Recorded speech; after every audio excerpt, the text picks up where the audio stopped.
I don't know where the weeks go, but it's Thursday, it's 6 o'clock, and that means only one thing in my book, the ABC of CBD, with the irrepressible, the one-of-a-kind brain box that is Ollie Mammon. Ollie, welcome to your show. Thank you. What's up, everybody? Yes. Welcome to episode 9. Wow. Mental. 9 weeks. Still not taken off the air. It's not bad at all. It's a fabulous thing. I'm so excited about this show because, you know, Ollie and I were in months of talks and planning and everything like that. And you never know how a show's going to go.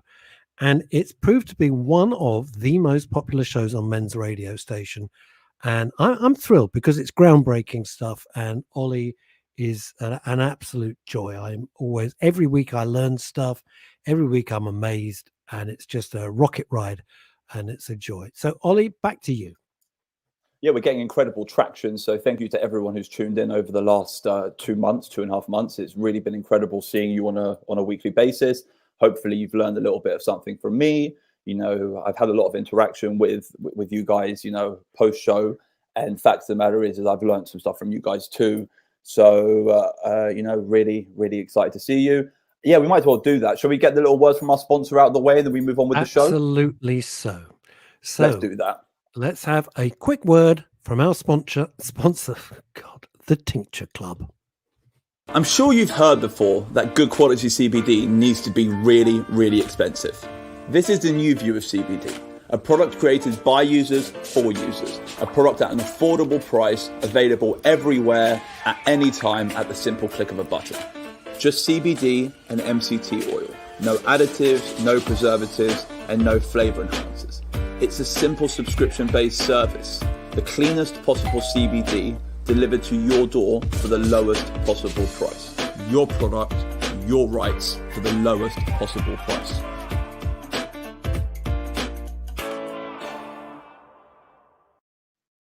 I love the look on the guy's face when he opens up the box. It's like from a movie, isn't it? It's like so happy. He's so excited. Hello to Maureen Corona. It's an awkward name for this year. Maureen, Christ. And Darren Jacks. If you're asking how's Rusty, I'm good, thank you. And if you're asking about somebody else, no idea. Anyway, asking about my dog, probably. Oh, is your dog called Rusty? I have no idea. My dog's Okie dokie, off we go. Fine. So our guest today is Callie Seaman. She's joining us for the second week in a row. Callie Seaman is an educated advocate, an educated patient. She's a hydroponic expert. She's an analytical chemist. I don't know if anyone tuned in last week, but one of the topics I wanted to discuss last week we never got onto, so I decided to kind of bring her on again so we can kind of discuss this idea. So yeah, we might as well bring her on and let's get started with the show. Hey guys, how we doing? Hello, Dr. Callie Seaman. I like the way he just says Callie Seaman, leaving out the fact that you're a doctor. I'm only an academic doctor, I'm not GP or anything. And no. You got to understand, in my world, someone with the word doctor in front of that's it. They're like God. This is great. And this is something everyone's got to think, even, you know, your GPs and your specialists, they're not gods. They are all humans and we should question them. You do know, guys, that one day I'm going to have a kid and I'm going to call him Doctor, just so he's going to be born Dr. Mammon and no one will ever be able to question him. That's my plan. Genius. That's genius, no? Genius. As a slight aside, when I lived in New York for 3 years, and I had some friends whose surname, I swear to God, was Doctor. And what did they both do, this husband and wife? They were doctors. So they'd walk in and say, hello, may I introduce Doctor and Doctor. Are they South Africans, by the way? No, they were New Yorkers. Fine. So my brother's best friend is also surnamed Doctor, and his family, the parents are doctors. So it's like Doctor. It's a little bit like the start of a joke. Doctor.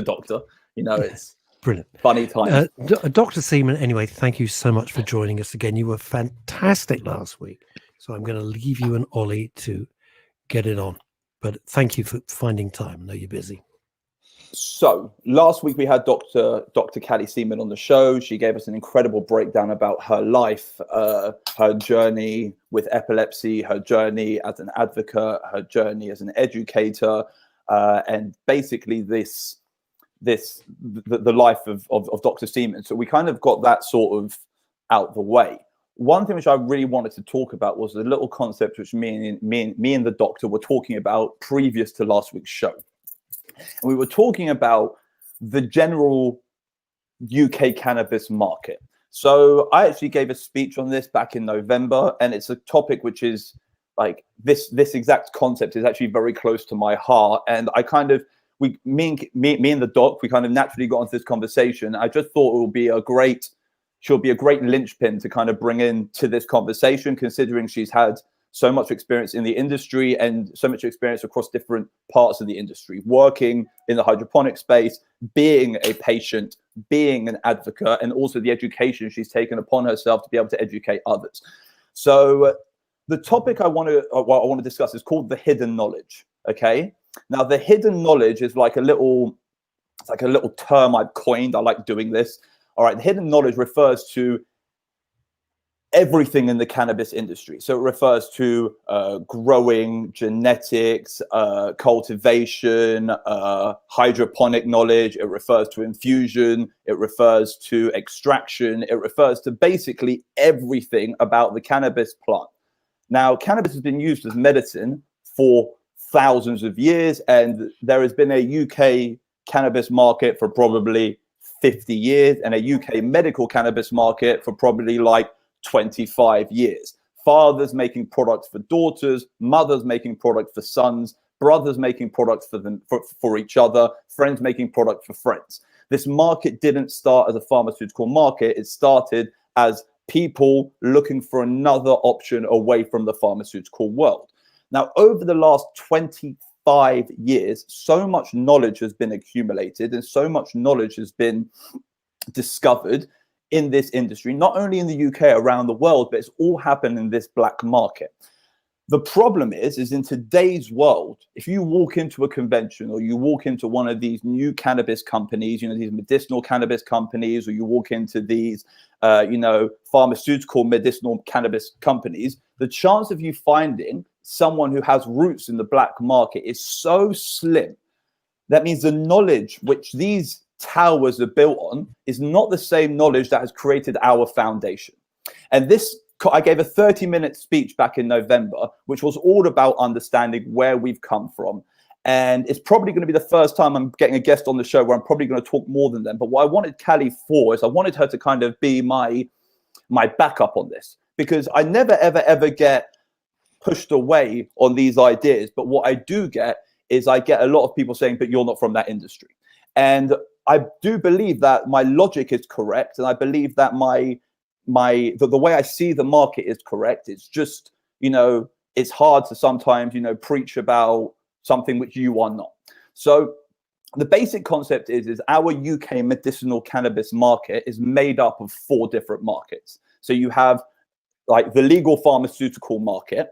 All right. You have the legal cannabis market, like the CMCs, like Dr. Barron was talking about 3 weeks ago now.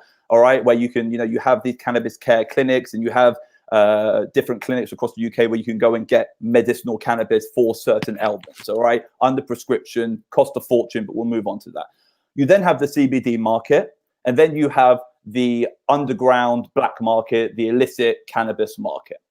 Now, you look at these 4 markets, and what you would assume is that most people who use medicinal cannabis will either be getting it from, the pharmaceutical market, the medicinal market, or the CBD market. But actually, there's probably 2.2 million active users of cannabinoids in the UK who use them for medicinal purposes. And I'll say about 1.9 million of them actually revert back to the illicit underground black market. So you have this black market economy where most of the medicinal cannabis users in the UK find their solace, where most of the medicinal cannabis users in the UK find their aid and find their relief. But outside of that community, that knowledge is not being shared, and that knowledge is not being respected. And it's this difficult situation because it takes years to understand a subject, okay, and it takes minutes to talk about it. But it takes years to actually understand it, and this understanding is just kind of being forgotten about. And it's it's very, very difficult because, you know, as a manufacturer of products, I'm only as good as the people who produce the extracts which I can use to make products with. You know, my hands are tied by the people creating my extracts for me. Now, I have a lot of confidence in the people who produce my extracts because they have years of experience. If you take away these years of experience, what does it do for the marketplace? And what hands, you know, how how are the hands which are left to cope and carry this marketplace? You know, if they're not educated, what does that leave the marketplace being? Do you understand what I'm trying to say? Am I not making sense? Am I making sense? I think I'm getting it. I want to draw back just a sec here. Is that it seems to me, and I'm looking at this as the outsider, so I'm just acting as the devil's advocate, if you like, is that you're saying there's you know, the numbers you were giving were extraordinary, that people who need medicinal cannabis are going to illegal sources or underground sources to get it, which doesn't sound to me terribly safe. No, but it's the opposite. So actually, so these people who have needed medicinal cannabis have been using medicinal cannabis for, you know, the last 5 years, 10 years. It's very, you know, there are a lot of new users, but there are also a lot of old users. There are people who have, you know, who have been using cannabinoids for a very long time. These people, they're not going to the black market because the white market can't facilitate them. They're going to the black market because the education and the understanding of the products which they're buying is so much more effective in the black market than it is in the white. So you have a scientist who's been studying for 2 years, or you have a grower who's been growing for 20. All right. Who knows more? And that's the situation we're in right now. And what happens is that scientist who works at that pharmaceutical laboratory and that grower will never get together. So the ability for the knowledge to be shared from expert to new expert is not happening. So, right, let me give an example. So you have a no, I've got it. But just, and I saw Callie nodding in agreement with you there. But you know, completely, just as a civilian here, this is where I get confused. I'm sure many of our listeners and viewers might get confused. As soon as I hear the word scientist, I'm thinking, here's somebody who's gone through formal training, must know what they're doing. As soon as I hear the word grower, and I remember the brilliant farmer you brought on as a guest, but I'm thinking, oh, you know, that might not be so legit. So that's where my confusion begins to arise. Do you see what I'm saying? Of course. You want to say something, Kelly? I think Oliver's what he's trying to say is that there is, just because something is tagged as the black market doesn't mean that the knowledge isn't good and needs to be listened to. It's not, the transparency is also needed for all companies. So a lot of the things that the black market are doing, and there's a lot of people within that market, will follow procedures, but haven't got that, you know, tick of approval, or they don't have access to laboratories to know if their product is clean, or know if their product has what the CBD content is, what the THC content is. Is there any pesticides in there? Is there any heavy metals? So they haven't got the access to the equipment to be able to, you know, state that of what they're producing and what they're doing, and to prove the safety of their product. I think that's part of the problem as well. But there is a lot of knowledge there that is being ignored, that's being that as you say, those very sort of new people have come along, and new scientists who've got knowledge but really need to understand those who have been growing for years, and this needs to kind of come together. But also those who have been doing it for years and have got their methodologies also need to adapt and learn how to record things better and be able to meet these standards as well. And there needs to be some kind of chance so that they can have the opportunity to do that, but be guided as well. So it's both sides need to learn from one another to be able to find this kind of middle ground. And I think there is a lot of knowledge that is being kind of shunned just because it's not been done by a company with a lot of money. And it doesn't mean it's not, what they're doing is any less valuable, and the experiments that they've done and the research and the data they've got is not as valuable. It's, they need to understand how to be able to translate it into something that is, and record it well, and make sure that the data is viable as well that's coming through. As I say, it's got to be an amalgamation of the two of them actually coming together and learning from one another. See, it's important to know, Russ. I'm going to direct this to you because I feel like if we can sell you, then our listeners will be sold. All right, so go back to like 1980s. Okay, in the 1980s, you had laboratories in Israel which were researching cannabis. Okay, and then you also had a massive medicinal cannabis sort of push in California. All right. And around, let's say 95, all right, now we've moved forward 10, 15 years, 1995, you've got medicinal cannabis, which is available in California. And then you also have a lot of research, which is happening around the world. So you have black market growing and you have white market growing. Theoretical knowledge on the white market side, practical knowledge on the black market side. And what happens is you have both camps, okay, two circles, which are both moving upwards. They're both moving up, getting more and more knowledge, getting more and more information. Okay. Now, if you look at the general global cannabis market, the UK is a very special place. In America, 1995, you had legal medical marijuana, which means you could legal medicinal marijuana, which means you could walk into a dispensary and there was a plethora of different cannabis-based products which you could buy as an alternative remedy for your ailments. Okay, you look at Israel, like early 2000s, you had this medicinal system where you could go and you can get cannabis products for your ailments. You look at Germany had, I think, 10 years ago, 15 years ago, a medicinal cannabis system where you could go and get cannabis for your ailments. All right. All of these economies, they had cannabis first. All right. What was available first to the general public was a cannabis-based medication, which they could walk into a dispensary or a shop. It was grown by growers. It was sold by cannabis specialists and cannabis experts, not scientists, not doctors, not anyone else. And there was a market of patients who took care of other patients. All right, that's basically what you had. If you look at the UK has had this underground cannabis market, but it's never been acknowledged as a medicinal cannabis market. And then in the last 5-10 years, okay, you have this introduction of CBD. And CBD has brought medical cannabis into the limelight in the UK. I'm not saying medical cannabis didn't exist before, but what's happened is medical cannabis is now right there on the front of the screen. You can't walk down a high street without seeing the word cannabis oil somewhere. And what happens is the British population starts to believe that medical cannabis is here. However, we've got medical cannabis different from everyone else who's ever had medical cannabis. They started with a plant. And we've started with a bottle of drops, which has been created from one of the derivatives of that plant. So what happens is in the UK is CBD people are seen to be cannabis experts.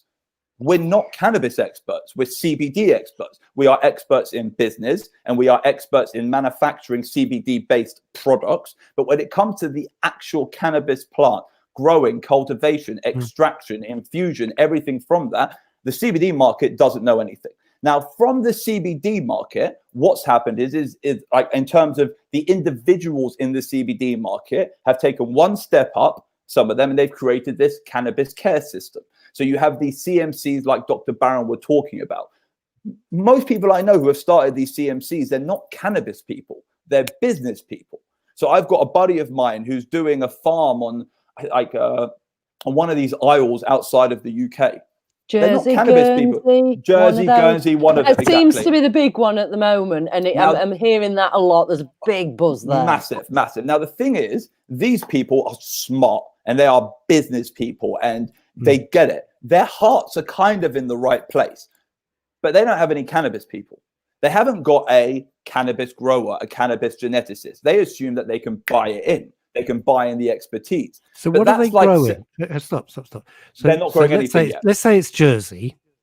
Supposition. I don't know where it is, Callie. Let's say it's Jersey. You seem to think it is. I don't know. What are they doing? They're taking over land and growing plants. They're taking over land. They're building facilities. And then once they've taken over the land and built the facility, they're allowed to apply for a license to potentially cultivate on that land. So they get a pre-license based on them building it out, and then they get granted their license based on their build out. Now, some of these companies are valuing themselves at like 20 million quid. But the problem is there is no cannabis expertise in any of these companies. And if there is cannabis expertise, it's going to be like 2 years experience, which is not a cannabis expert. If you take a botanist who's an expert at growing tomatoes and he develops these ecosystems to grow the best tomatoes on the planet, there's nothing to say that he's going to be able to grow cannabis, which is actually suitable to the end user. Bear in mind that tomatoes, you're allowed to use certain pesticides because it goes through digestion, which you're not allowed to use in an inhalable. So it's a different form of growing, a different process, a different mindset from the start. And it's very, very, very difficult when experts are being, it's very difficult when experts are being titled as experts when they're not actually the expert. The expert is unfortunately part of this hidden knowledge. This hidden knowledge is what will theoretically bring down, okay, because it's bring down as in the system will not be built on a foundation which is strong enough. If the hidden knowledge is not involved in the UK medicinal cannabis system, the system will crumble. Because what happens when you take someone who doesn't know anything and you make him do something which he says he knows about, chances are he's going to fail.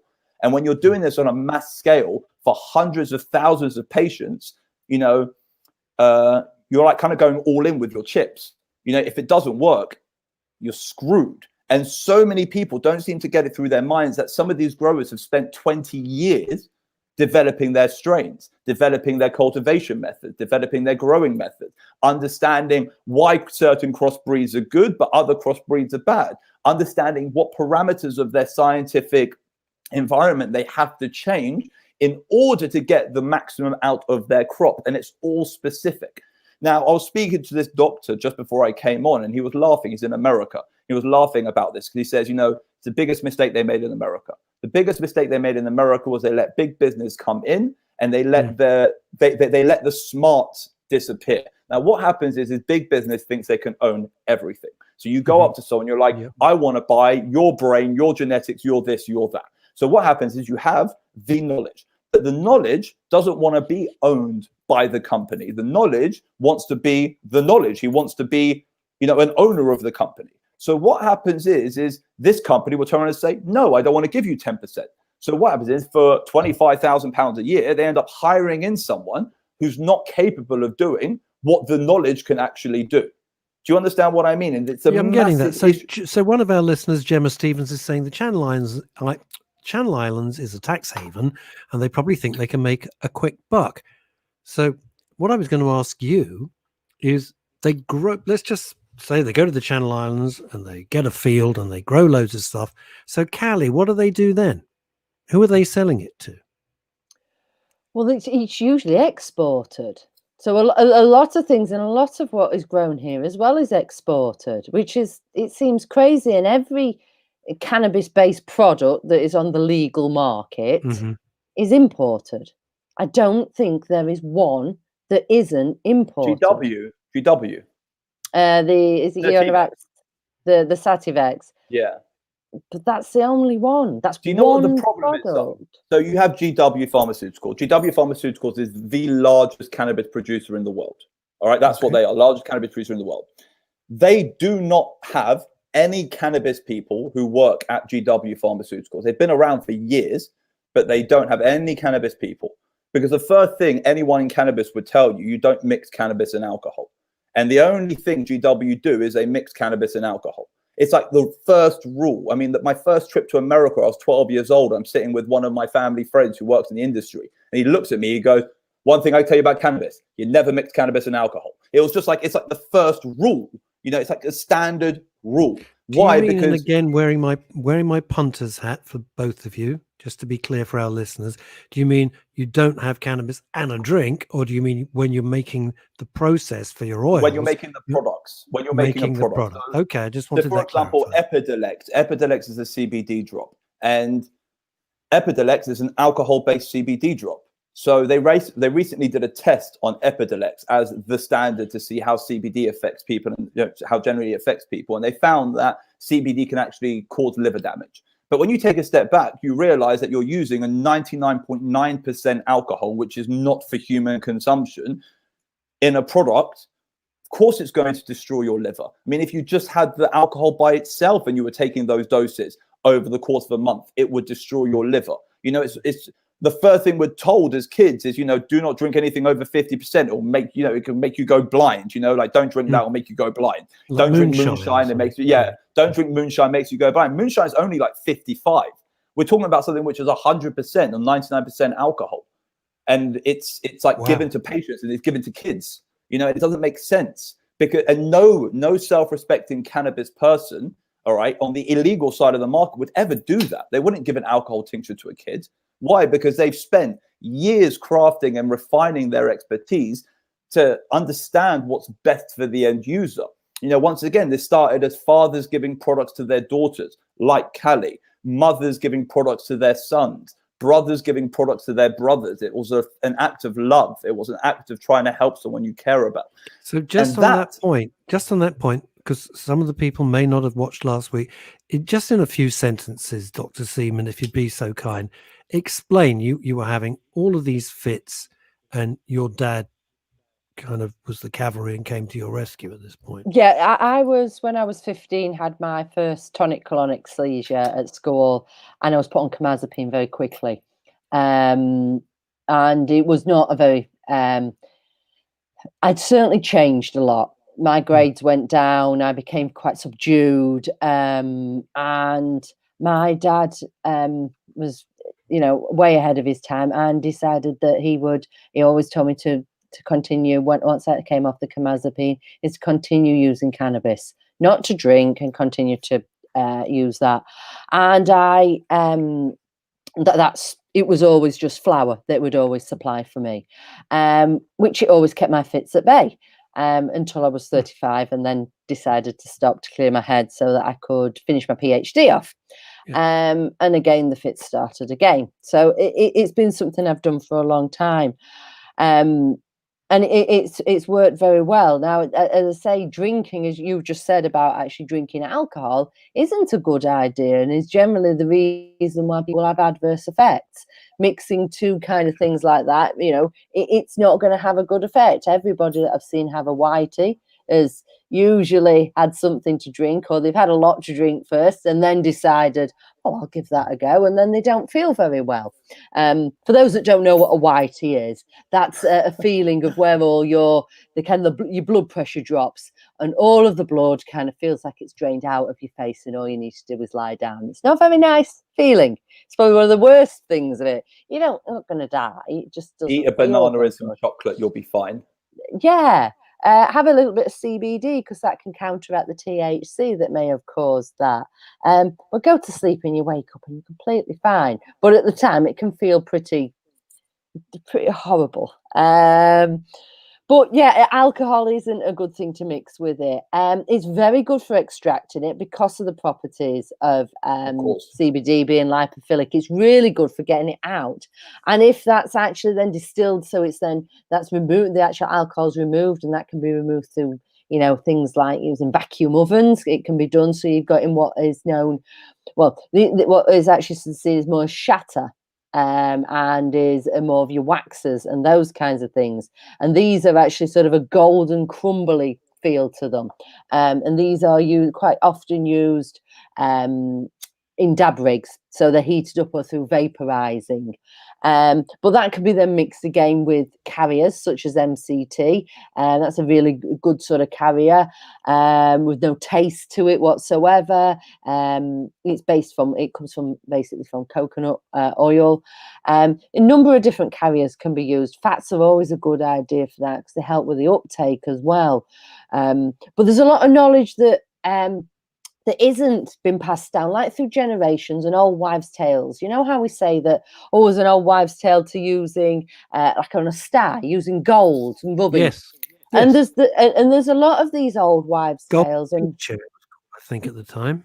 Yeah, and a lot of them do work. A lot of them, there is actually active compounds that help to reduce these problems down. And it's that kind of knowledge that's being ignored. There's a lot of people out there that have done a lot of work, particularly with things like suppositories. This was something very new to me 2 years ago.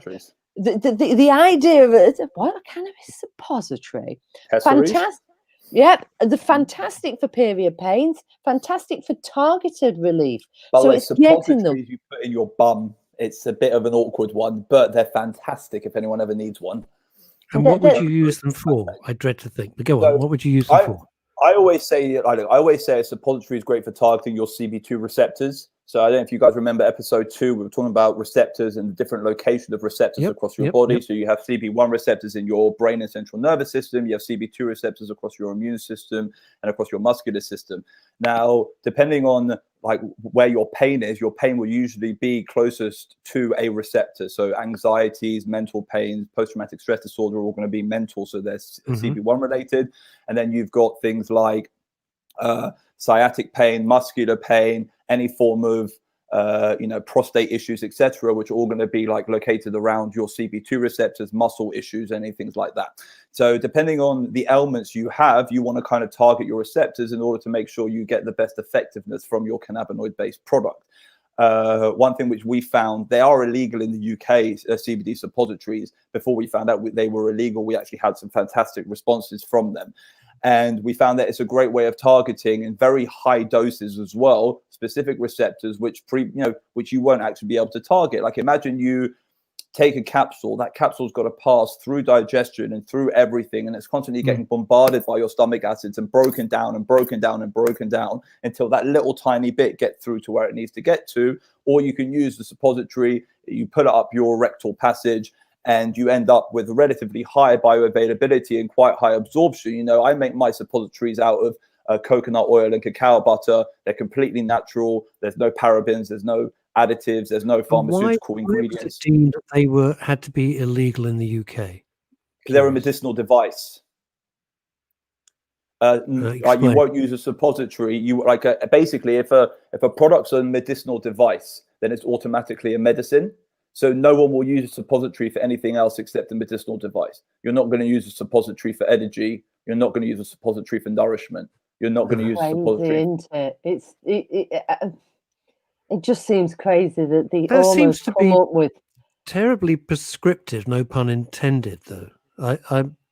So because it falls into that category automatically, it's illegal. And do you know what's the best thing about suppositories? So suppositories are very big in America. All right, they're massive in the American cannabis Let's market. hope they're not very big. Spectrum. That would be quite uncomfortable. But let me explain why. So you've got this cannabis market in America where everything is legal and everything is acceptable. Now, what happens when you use a THC? THC as a compound is the psychotropic compound in cannabis. It's the one which gives you a high. So when you smoke a joint, you get high. When you eat cannabis, you get high. Now, if you can take a cannabis suppository, you completely bypass your CB1 receptors and you completely bypass the psychotropic effect. Because what happens is it's being absorbed by your CB2 receptors. And if you actually do have a problem down there, receptors are kind of incredible. Our cannabinoid receptors are incredible things. They take exactly what they need. So if you take cannabinoids orally, they always go to where they need to go to. Your receptors send them to where they need to go. So if, let's say, you have a debilitating sciatic pain, your bloodstream in your body will absorb those cannabinoids, but they will locally absorb them. They will absorb them where they're being taken, as opposed to dispersing them around your body. It's incredible. It's an incredible way your body works. Now, bear in mind, these cannabinoids are already there. Your body produces its own cannabinoids, as we talked about in the first episode. Talked about anandamide, and we talked about the similarity between anandamide and CBD and how your body synthesizes it. And when your body can't synthesize enough, it might be an idea for you to supplement your body's intake with a cannabinoid like CBD or THC if that's what you need. And when you're taking a suppository, you really enable your body to kind of absorb absorb a cannabinoid without any of the detrimental effects which might come from eating it or from vaping it or from smoking it. So it's like the delivery method. Now, you sit down with a doctor, he'll never know this. And even if I sat with a doctor and I spoke to him for 4 hours, he's not going to remember it. And this is the problem. This is what I'm talking about, the hidden knowledge. It's these little bits of information. For example, I spoke to a doctor recently who was discussing this, okay? And he was discussing making something for his loved ones. I'm not going to go into too much detail. I don't want anyone getting in trouble. Okay. And he was like, yeah, I'm just going to use a coconut oil. She didn't. He says, I'm just going to take a cellulose capsule and I'm going to put some Rick Sims oil inside the cellulose capsule and I'll use that as a suppository. And I was like, but the cellulose doesn't Callie's get broken busy down shaking by... her head here. This is not going down Because well, it's ridiculous. It's ridiculous that a doctor would believe that cellulose, which is designed to be digested by the stomach and designed to be a protective layer around a capsule, can get broken down by something which has nothing to degrade it. You know, your rectal passage doesn't have anything to break down a cellulose capsule. It can't disintegrate it and get what's out of it. So what's happening is he's putting medicine right up his mum, who's going to the toilet, and pulling it straight out. And it's not going to where it needs to go. But once again, the doctor knows best. And it's a very difficult situation when you understand cannabinoids better than anyone, or when other people out there understand cannabinoids better than the person in front of you, but they're not seen as Mr. Knowledgeable. You know, like I always say, I'm not a doctor. I don't have any scientific qualifications. I know more about cannabis and cannabinoids than 95% of the medicinal staff in the UK, full stop, together. But I'm never going to get listened to the way they will. Callie knows more than everyone combined, to like 100 of them. You take a Callie, you take 100.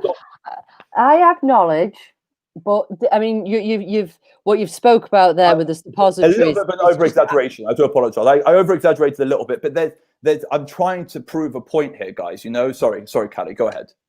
I kind of interrupted. Fantastic talking about the suppositories, and that's the kind of knowledge that is this hidden knowledge that needs talking about more. And there needs to be some, I think I've been asked quite a few times about how do people get into this industry? How's the best way to go about it? And get some qualifications is the one thing. You can apply a lot of the things that you do to any industry. So understanding business is a good idea to get to, you know, so you don't get strung up by all these businessmen. So you can understand how to, you know, actually present your idea. But we could do with some form of, I think, a whole governmental department of cannabis that includes education, so that there are qualifications that people can get, so it can start being taught within degrees, start being taught within biomedical science degrees, instead of it just being about forensics. That's all I got taught, was the forensic side about cannabis, how you could detect if somebody had taken it and tell them they're a very naughty boy. Rather than actually anything to do with the endocannabinoid system wasn't mentioned whatsoever. And the bioavailability of you know, the actual suppositories is amazing. And there needs to be a whole department dedicated to it, for the prescription of it, for the actual regulation of it, for the everything to do with it. It's such a big amount of knowledge, then an amount that actually needs doing with it. It needs its own department, and we need to stop ignoring people like Oliver, people that I've known through the hydroponic industry for over 20 years, who've got this such amazing knowledge, but need a chance to be able to share it as well. And it not just be, as Oliver said, people who have got a lot of money who can present the deck and say, this is what we're going to do. Give me $3 trillion. So something very sad. So for example, so like back onto 2 weeks ago, we had Tanine Montgomery. All right. Yeah. And Tanine was talking about the money she spends on her daughter's prescription on a monthly basis. Yes, it was extraordinary. Now, do you know how much that stuff actually costs to buy? So I can buy that stuff in Europe. I'm not legally allowed to import it, but it can be legally grown in Europe. It's like a 16 to 0.4, 16 to 0.3. That's what it works out to. 16% CBD, 0.4, 0.3% THC, and a plethora of other cannabinoids in there. That product, like a full spectrum hemp oil, hemp extract, it runs about, if you're buying it in bulk, it runs about 50p a gram. Okay, that's what it costs. So Tanine's daughter would have to be taking 2.5 kilos a month to justify her 1,200 pounds. Yeah, it was a fortune, wasn't it? It was like 1,500 quid. Here's the thing. I don't actually know how much she gets on a monthly basis. I assume she's taking probably a mil a day. So she's probably getting 30 mil a month. That's 15 pounds worth of product. Now, let's say even if I wanted to be a dick, all right, I could charge her 150 quid and I'm having the time of my life. Now, the problem is I can get that product in the UK, but I can't get it legally because of that 0.4% THC. Now, why does that mean that she has to spend 1,500 quid a month? And it just doesn't make sense to me. Now, here's the thing. Before Tanine, there were other people who didn't have the luxury of being able to go through an extortionately priced legal system, but they had to go underground. And guess what? It wasn't costing them 1,200 quid a month. And so who's making the big bucks there, Ollie? So what happens is you have these companies like these cannabis consultancies, cannabis care clinics, which Dr. Barron was talking about. All right. They're not run by cannabis people. They're run by businessmen and they're run by doctors. The doctors don't know anything about cannabis because how could they? They're doctors. They've trained for 12 years being doctors. They haven't trained for 12 years in cannabis. Now, I know people who have worked in cannabis for 10 years who look at people who have worked in cannabis for 20 years and be like, I'm never going to know as much as him. So how is a doctor who's only been training for 6 months going to have that sort of knowledge behind them? They're not. But what happens is they're perceived to be this overarching, these overarching, I don't even know what to call it, like pillars of authority in our society. Well, and you said it at the beginning, Russ. Someone with the Dutch at the beginning of the name. You automatically get, and that is in some, it's wrong. You should prove your knowledge. And this is without patting ourselves on the back. Only on Men's Radio Station would you get an hour show a week, really putting a spotlight on the minutiae of this, and not just trying to get it finished in a 6-minute soundbite. It's not about, see, the thing is, everyone keeps on forgetting. It's not about the money. As in, like, if you're great at what you do, you're going to make money. Be the best road sweeper in the world. And guess what? You're going to earn yourself 100 million quid a year. Why? Because you're the best road sweeper in the world. You own all of those trucks. You're refining the dust on the street to turn it back into gold and silver. You're getting all the, that little bit of dust which comes out the catalytic converter and stuff. You're the best road sweeper in the world. You're the best at what you do. You will do well. But you've got to keep the roads clean. The same sort of logic. It's not about how much money we can make. It's about the end users. And if you can get 50,000 end users who are winning, you're laughing. If you get 5 million end users who are winning, you're really laughing. And that's what it's all about. As in, money will be made, okay, when this is done properly. Now, most people in the black market make a hell of a lot of money. The thing is, though, they're still selling products at a third of the price of these cannabis care clinics. And if they find out that you're a patient, guess what? They'll give you a huge discount. Why? Because they know where their plants are going. I've got buddies of mine who talk about what I do in the CBD industry, and they're like, it's incredible what you do. And I'm like, I just can't wait to be able to play with you guys. Because as soon as I can, as soon as people like me are allowed to play with the underground, all that means is the end user wins. And that's the problem right now. We live in this world where we're all restricted. You've got the pharmaceutical markets who stand on their high horse, who have more money than sense, who preach about synthetic cannabinoids because synthetic cannabinoids enable consistency, who therefore sit in their high chairs preaching down towards everyone that they're better, preaching this idea of we're going to create a cannabis company which is worth 100 million quid. You then have the cannabis care clinics who are sitting there also on their high horses because they're making hundreds of thousands of pounds a year off of sick, dying people, but they are legal cannabis dealers. Then you have the CBD market, which is honestly, I love it. But except for like anxiety, revitalization, rejuvenation, I mean, you're not going to cure cancer with CBD and you're not saving lives. You're helping people live a better life. Okay. You're not saving anyone. You're just helping everyone to get through, I would say, the pain and the symptoms. You're not going to cure it. On the other side, us as a CBD market, we're only powerful. We're only great in the UK because we've got America behind us. 25 years of understanding cannabinoids, which deliver us the highest grade cannabinoids, which enable us to create products with. Once again, we don't produce any cannabinoids in the UK, which are legal for sale. So once again, you have that market, the CBD market, which is honestly, I love it, but it's my world. I love what I do. It's becoming extremely vain and it's becoming extremely pointless. Like I'm starting to see products on a weekly basis where I'm like, how is this going to help anyone? I saw something the other day. It's a 5 milligram in the tub moisturizing cream, £109.99. I mean, this is insane. It's just insane. As in, but people, but Ollie, people buy it. What do they have? There was a thing called creme de la mer, which I know people went, God knows what it cost. It was an absolute fortune. And people go, oh, it's marvelous. Look at my face. They're going to do that. What upsets me the most, I like to bring this down to the human level, which is the whole point of men's radio, right? And women's radio. When your guest, Tanine, showed us that video of her little baby having a fit, it was all I could do to keep it together. To think that they had to leave the country and move to Holland, these exorbitant crazy amounts of money. The husband's going backwards and forwards, hoping he's not going to be stopped because he's got the prescription in his pocket. I mean, come on, they're not running drugs here. They're not running guns. It was shocking, and I will never forget that. Hello. I will never forget that video. It was so utterly moving. And for you to then say, instead of 1,500 quid, she could have been paying like 50 quid, or let's go wild, 150 quid.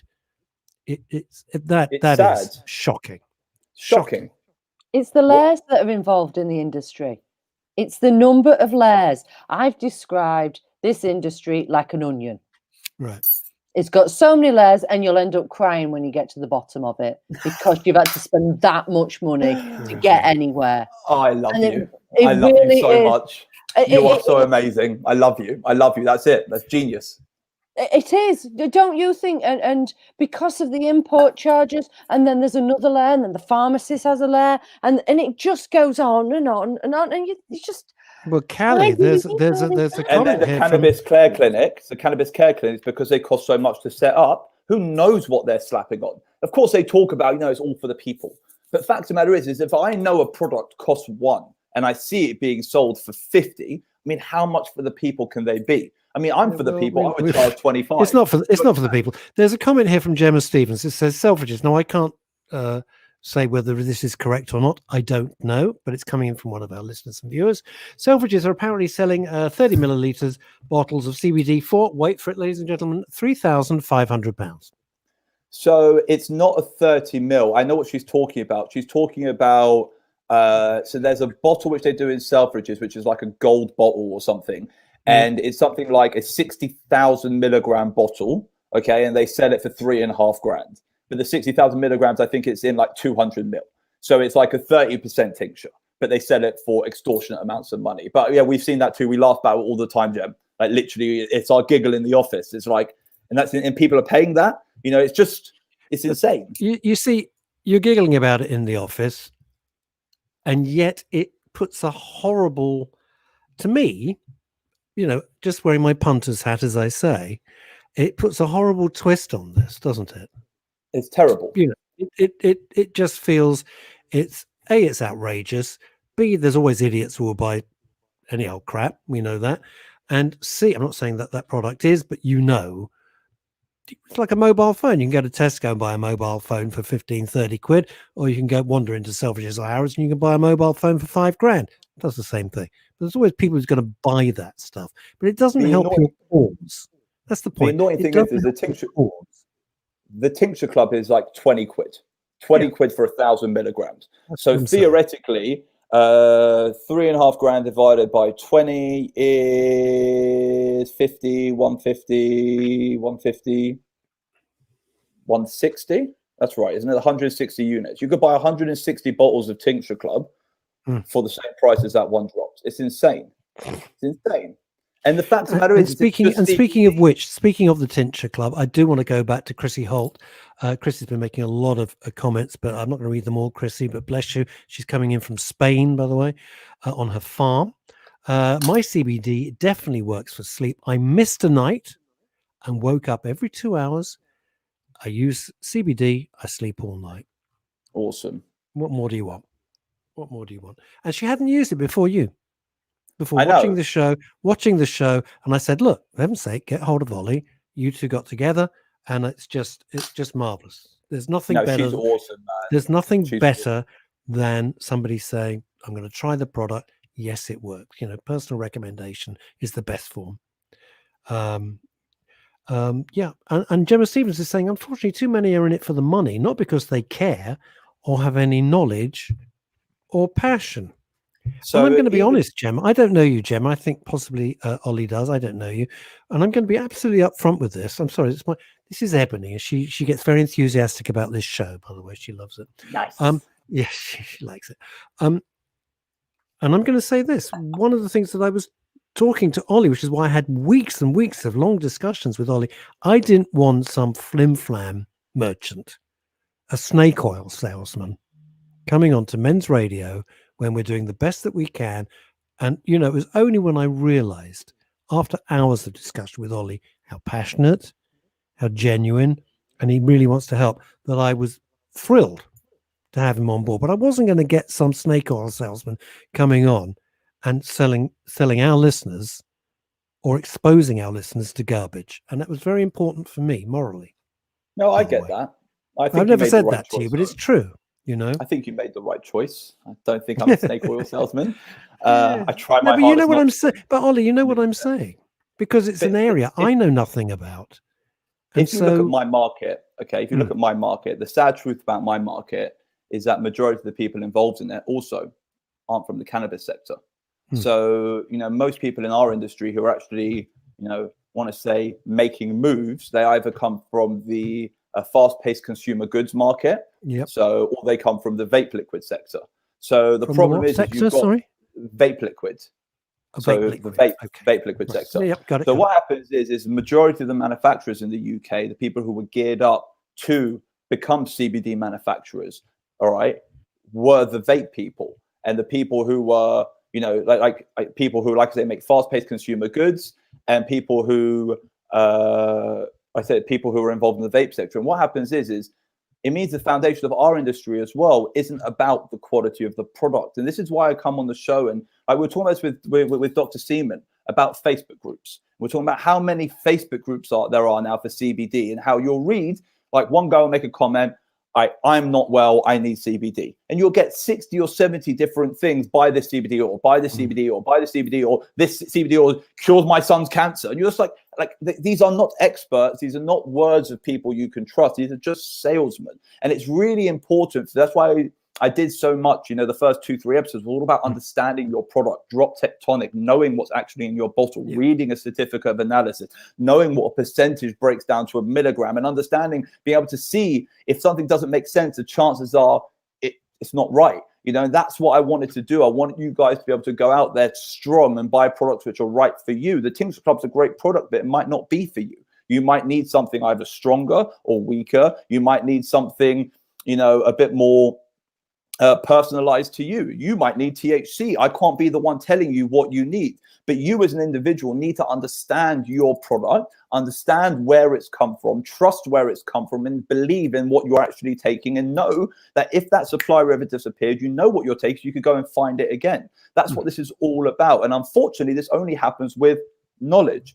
You know, like, it's only people who have grown something 6 times and realize it's different every single time who will tell you that, you know what, it changes all the time. Like Caddy said, every 3 months, Dr. Seaman, she said every 3 months she goes back and has seizures. Why? Because every 3 months she has a new harvest, and the new harvest changes. Like the product slightly, even if it's the same crop, the same genetic, there'll be a slight difference in it, which means that she will have her speed bump. You know, you said that last week, didn't you, Doc? And sorry, carry on. Finish. Yeah, no, it is, and when you speak to a number of the parents with MedCan support who I'm working with, they also will notice a change in batches between all of these. Actually, the pharmaceutical side, you know, the refined oils as well, because there'll be a change in the actual terpene profiles in there. There'll be other trace cannabinoids that differ. So this is. We've seen it time and time again. Even though that your CBD to THC ratio is correct, all these other components are ignored, or what they're classified is contaminants, and need to really be documented more. And more of this knowledge needs to be actually shared from these experiences of people who've been using them for years, who've found that particular terpenes have caused them problems. They've caused itching, or, you know, they've actually caused them to have headaches. And a lot of the problems usually come from terpene issues and, you know, having the problems with that. And that's this transparency of companies as well. We need to actually be reporting more about the products, not just what THC and what CBD is in there. There's a lot more that needs talking about in order so that you know every time you're getting that same product. Or, as you say, if you run out, if you're your supply of your product, you know, the company goes out of business. You know, you need to know that you can find the same product to help treat your ailments. 1,000,000%. So I was listening to a talk by Dr. Dedi Meiri last week, 2 weeks ago, and it was about epilepsy, and he was actually talking about Bedrocan. And he said that Bedrocan, about 8 months ago at the start of COVID, they sent out a batch to like 5,000 patients and they received 5,000 complaints. Because what happened is this company did a new harvest, all right, and it was just different. The minor cannabinoids in the product was so different that every one of their patients had a bad reaction. And it's not their fault. Do you know what I mean? That's what happens when you grow a natural product. They haven't done anything wrong. And what happens is the next day, everyone took it and they were fine. But they received like 5,000 complaints saying, what's up with this product? What have you sent us? What have you sold us? It's not right. My kid's seizuring. And it's mental. But what happens is it's that hidden knowledge. People should know that this is happening, you know, and like why they didn't realize it's going to happen. They should have warned their patients. By the way, every time you get a new product, you might have a day where you realize, or 2 days or 3 days, where you almost need to rebuild up your immunity to it. You need to rebuild up your tolerance to it. That's knowledge. We all know that. As users, we all know that. But the people supplying this to the end users who are uneducated don't know that. Strain change, exactly, Ian Dixon. Either a strain change or just minor cannabinoids. What does strain change mean? Don't rush past. It's like a strain, so a change in the genetics of the plant. Okay. But it might not even be a change in the genetics of the plant. It might just be the minor cannabinoids. So we talk about CBD and THC, and like Callie said, there is hundreds of other cannabinoids. There's CBG, there's CBN, there's flavonoids, terpenoids, lipids, fats, which all make a difference. Okay, and fact of the matter is these small little minor changes which the end user feels the reaction to, you know, and it's these small minor changes that the end user should be aware of. But this hidden knowledge of, you know what, a strange change, you might feel a little bit of difference, is never being shared because doctors are not cannabis people, which is completely cool. They just need to be trained. And we live in a very strange world.